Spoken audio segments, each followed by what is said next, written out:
According to the U.S. Department of Justice, self-reported incidents of sexual assaults more than doubled from 2017 to 2018, and more than 80% of these crimes were committed by a non-stranger. Put simply, in sexual assault cases, 4 out of 5 were committed by a person that the target knew. These could be friends, acquaintances, classmates, colleagues, or even relatives. Studies show that most of these assailants follow the same 4-phase attack strategy. Phase 1 is intrusion. Phase 2 is desensitization. Phase 3 is isolation. Phase 4 is execute the assault.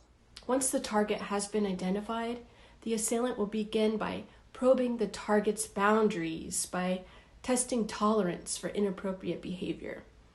The intrusion will include everything from suggestive sexual comments and questions to inappropriate physical contact. Self-defense is more than just physical protection.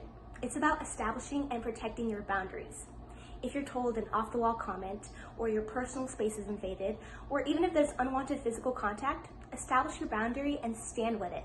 The bottom line is, if it makes you uncomfortable, then it should stop, because you come first. Phase 2 begins with repeated verbal, physical, or psychological intrusions on personal boundaries in areas where the predator found exploitable vulnerabilities. It's important to know that drugs and alcohol are one of the commonly used methods of desensitization.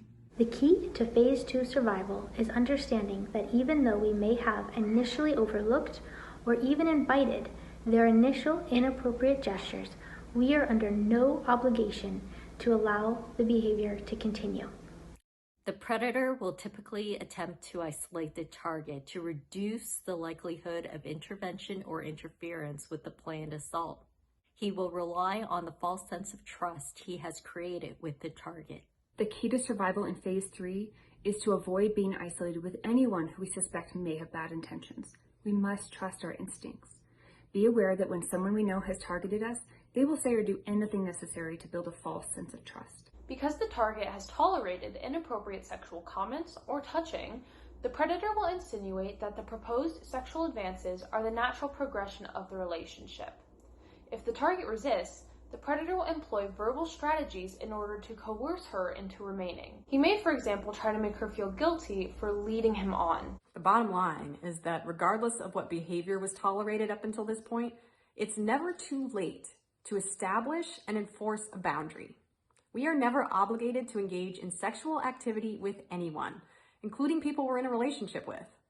This belief is the core to Phase 4 survival.